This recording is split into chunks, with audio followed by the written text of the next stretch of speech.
The 23rd Psalm is the philosophy of life set to music.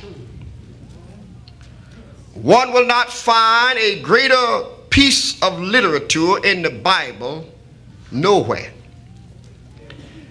It stands in the same bracket and category as Pilgrim Progress or Paradise Lost. It is a wayside well for every pilgrim on life's highway to stop and drink. It is a band-aid for every wounded spirit. It is a flower garden in every dry, barren desert. The 23rd Psalm is the best handkerchief I know for every tear of sorrow that's shed. This psalm has been quoted by more preachers at funerals and has been uttered by more dying lips on deathbeds than any passage in the Bible. People that don't even know the Bible know the 23rd Psalm. Some people still don't understand some things in the Bible, but you can almost be sure they can quote the 23rd Psalm. It is so deep that scholars can dive in it and never touch the bottom, and yet so shallow that a little baby can play in it and never get drowned. The 23rd Psalm. Now, I have come up with something today that perhaps you have not heard from some pulpits on this message that I want to share with you, because there are a lot of people have different versions of the 23rd Psalm. I don't know what's your 23rd Psalm, but I like to just give you a few that I put together. Some people say money is their 23rd Psalm. So here's the way it will read. The almighty dollar is my shepherd, and I shall not get enough. It makes me to lie down and lie and cheat and steal. It leadeth me into joints and gambling dens. It troubles my sleep. It leads me to gas station and grocery stores to play the numbers. Yea, though I walk on the mountains of wealth and prosperity, I will not be satisfied. For my money thrills me, and the feel of it turns me on. Thou preparest an illegal scheme before me in the presence of my better judgment. Thou anointest my head with greed. My cup is empty. Surely ulcers and high blood shall follow me all the days of my life, and I will dwell in the house of worry forever. Some people say that their appetite is their 23rd Psalm. So it will read like this. My appetite is my shepherd. I always want. It maketh me to sit down and stuff myself. It leadeth me to my refrigerator repeatedly. It leadeth me in the path of Burger King for a Whopper. It destroyeth my shape. Yea, though I know I gaineth, I will not stop eating, for the food tasteth so good. The ice creams and the cookies, they comfort me. When the table is spread before me, it excites me. For I know that soon I shall dig in. As I filleth my plate continuously, my clothes runneth smaller. Surely burgers and excess weight shall follow me all the days of my life, and I will be fat forever.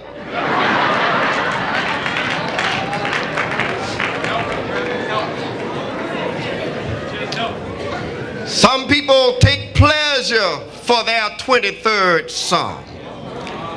And this is the way it will read.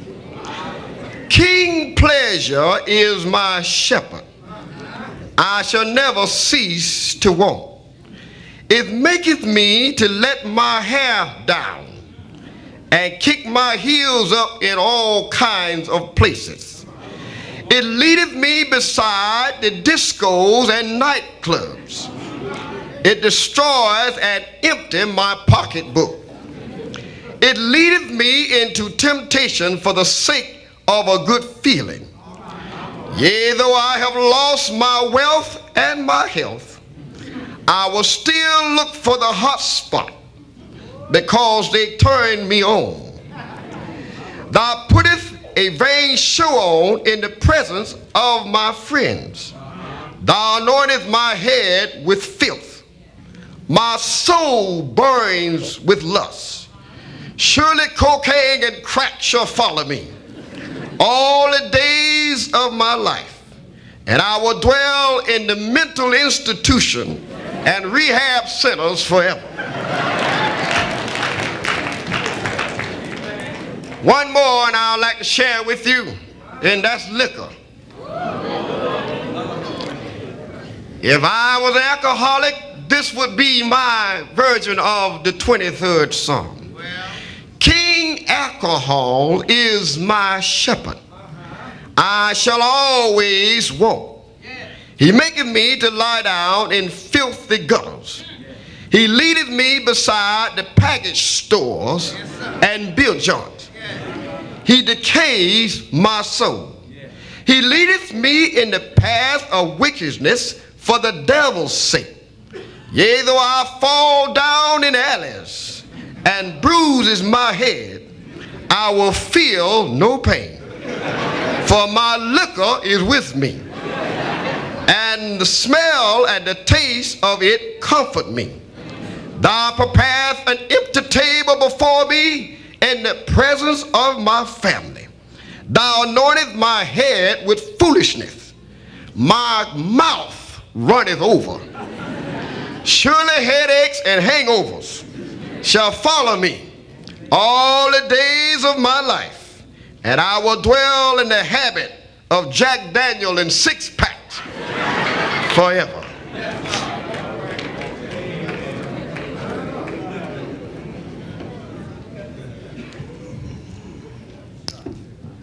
I don't know how you feel about the 23rd Psalm, and I don't know what your version may be, but I like the version that David had. Liquor is not my shepherd. Money is not my shepherd. My appetite is not my shepherd. But David said, the Lord is my shepherd. I want you to understand that it was customary in those days in the Jewish home for the little lad to see at the sheep. The baby boy in the family always tended to the sheep. When the older children grew up, they helped the father do the heavy work. And that's why we can understand why David was just a little old boy walking around the house tending to his father's sheep when Samuel the prophet came to the house, and God said, I want you to pour the oil over the head of the one who will be anointed king of Israel. Jesse had several sons, and all of them came out, but the oil would not flow. And when he got down to the last son, Samuel said, do you have any more children? He said, yes, I got one more boy, but he's just a little kid, not much to him. The prophet said, well, bring me that boy. They brought this little shepherd boy up, and he kneeled down, and as they were pouring the oil came out. That just goes on to show us today how many times we overlook the best people. So many folk been overlooked that can do a better job. Sometimes we pick people because of the way they speak. Sometimes we pick people because of the way they look. And all they have is looks. My brothers and sisters, some of the folk you look over, you need to look at. You'd be surprised to know that the best folk that can help you have been the one that's overlooked. Your best husband is the one that you overlook. Your best wife is the one that you overlook. And this young man was overlooked, but he was anointed by God. And now I can see David as an old man. He has come through the valleys. He has come through trials and tribulations. He has had success. He can sit now as an old man with gray hair and say, I've been young, and now I'm old, and I've never seen the righteous forsaken, nor their seed begging bread. And as he reminisced and looked back over his past, David gave a testimony. And I could hear him saying, I know how I made it. I know how I knocked down a giant that was over 13 feet high. I know how I was able to trample over my enemies. I trampled over them when they tried to destroy me. I know how I succeeded when my own son Absalom tried to take my throne. I know how I got forgiveness when I had a man wife and had him killed. I know how I made it. I didn't make it because I had money. I didn't make it because I came from a good family. I didn't make it because of a name, but I made it because the Lord is my shepherd, and I shall not want. Now, I like the way David opens up this Psalms. He says, the Lord. Now, to say the Lord is to say he is the only Lord. He didn't say a Lord is my shepherd, but he said the Lord is my shepherd, because there were other gods around. There was a god of Diana, and there was a god of Baal, there was a god of Chemosh. There were many, many gods around at that day and time. But David said those gods are not in control. No, it's the Lord. The God who rules this world is my Lord. It's the Lord. The Lord is my shepherd. He's not talking about Muhammad, not talking about Confucius, not talking about Buddha, but he's talking about the Creator.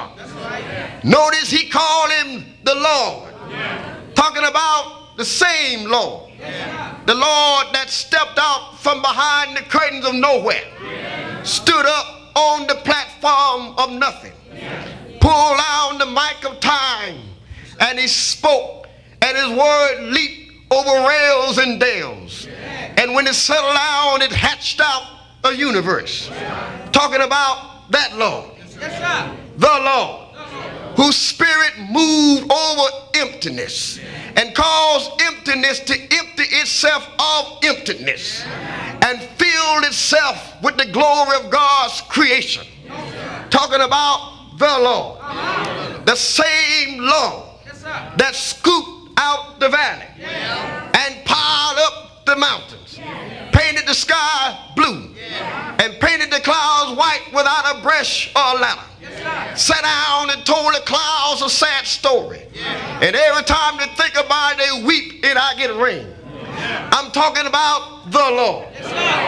The same Lord that put heat in fire, sodium chloride in water, hydrogen in air, proteins in meat, calcium in milk. I'm talking about the Lord. Do you know him? I'm talking about the Lord. Same Lord that's put spots on a leopard, stripes on a zebra, put a buzz in a bee. I'm talking about that Lord that made a mosquito bite, put wiggle in a word.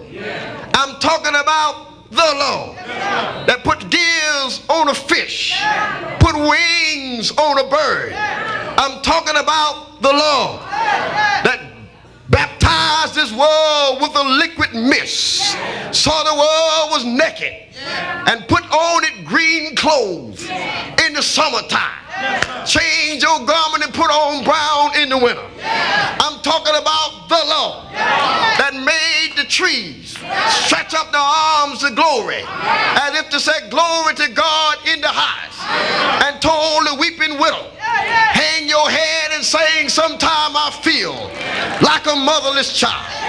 I'm talking about the Lord, the creative Lord.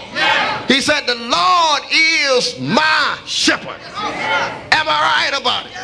Now I call him the Lord because you know the word Lord means owner. And he's going to either be Lord of all or not Lord at all.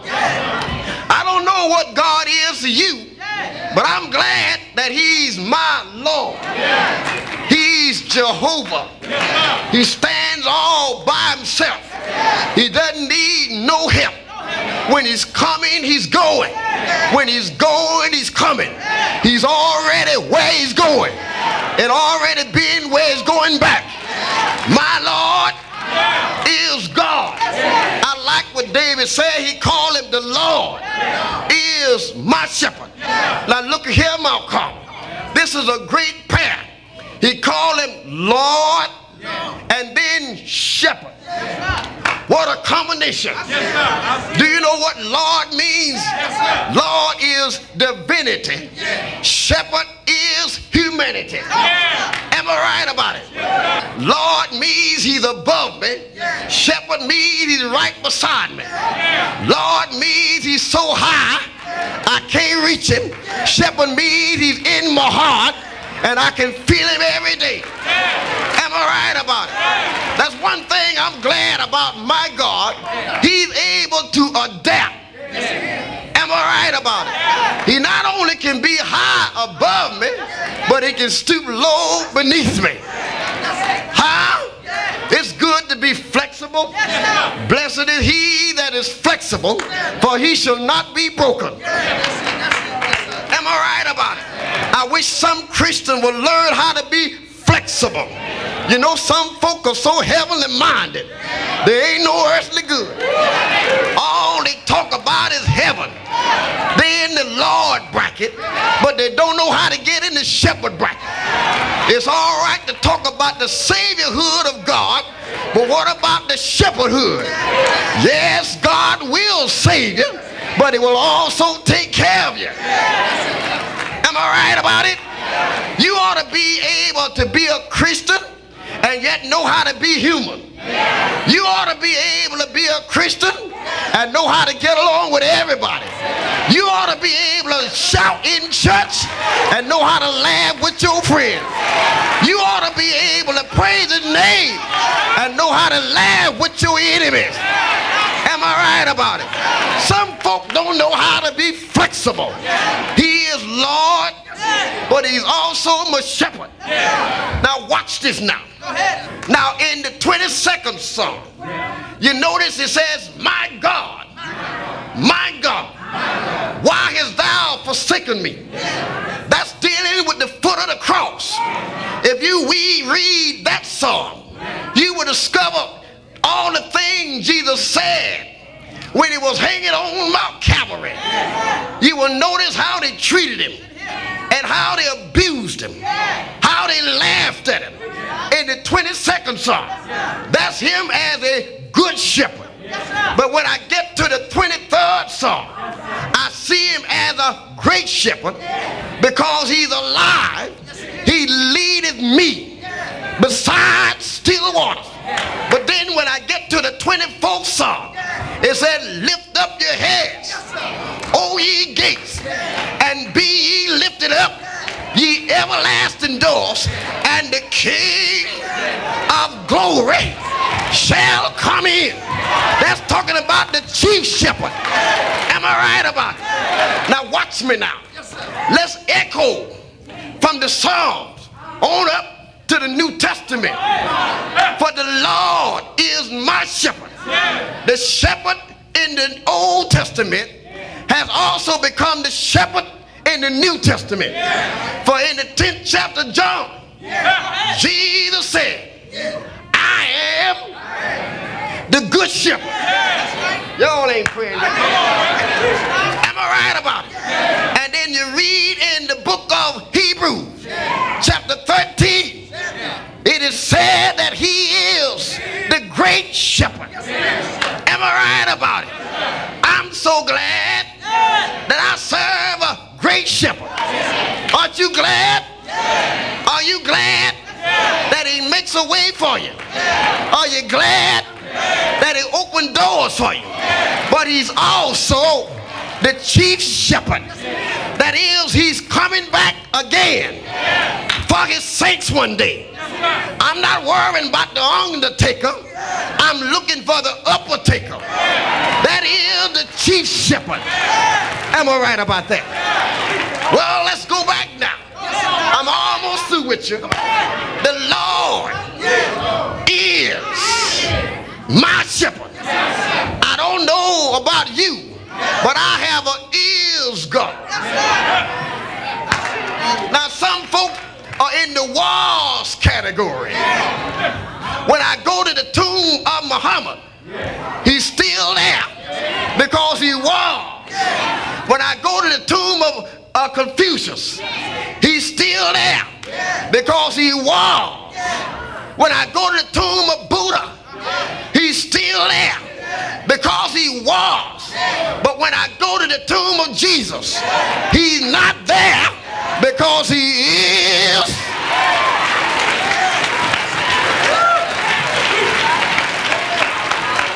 My shepherd. I don't serve a God who's in the past tense. I serve a God who's in the present tense. You see, you can't make it on your old testimonies all the time. You got to have some present testimony. I get so tired of folk.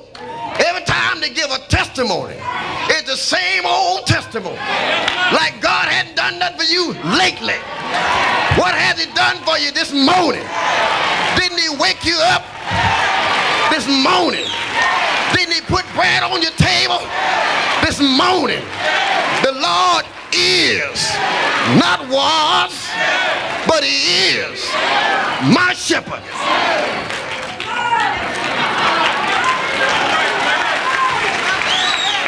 The Lord is my friend. Am I right about it? And then I like what else he said. Not only is he my shepherd, but he's my shepherd. Listen at these personal pronouns here. My shepherd. I don't know what he is to you, but I know what he is to me.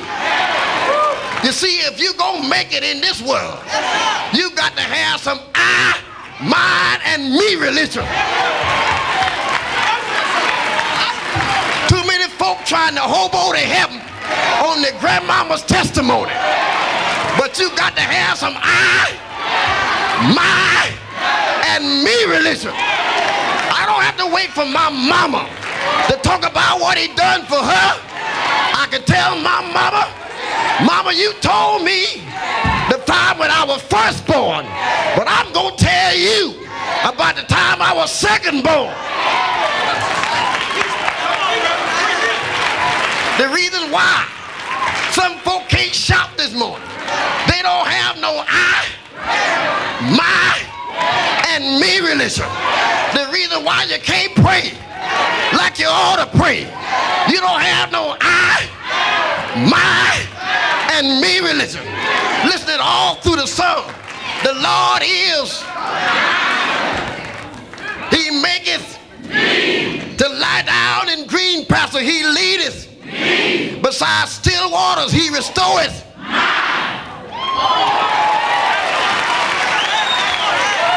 Yea, though walk through the valley of the shadow of death, shall not fear no evil, for thou art with me. Thy rod and thy staff, they comfort me. My cup runneth over. Surely goodness and mercy shall follow me all the days of.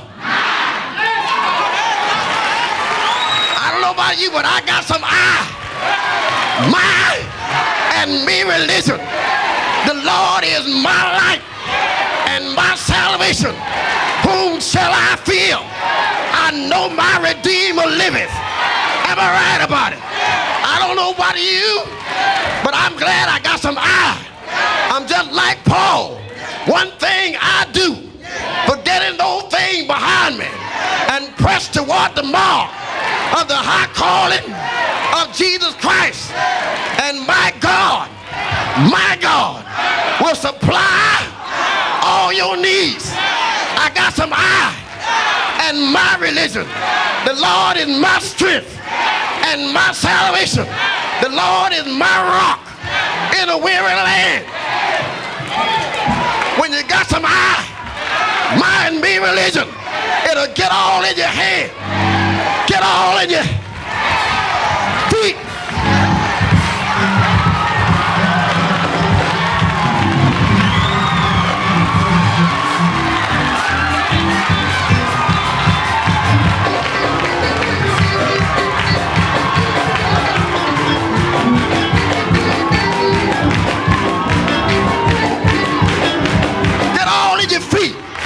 It'll make you run. It'll make you shout.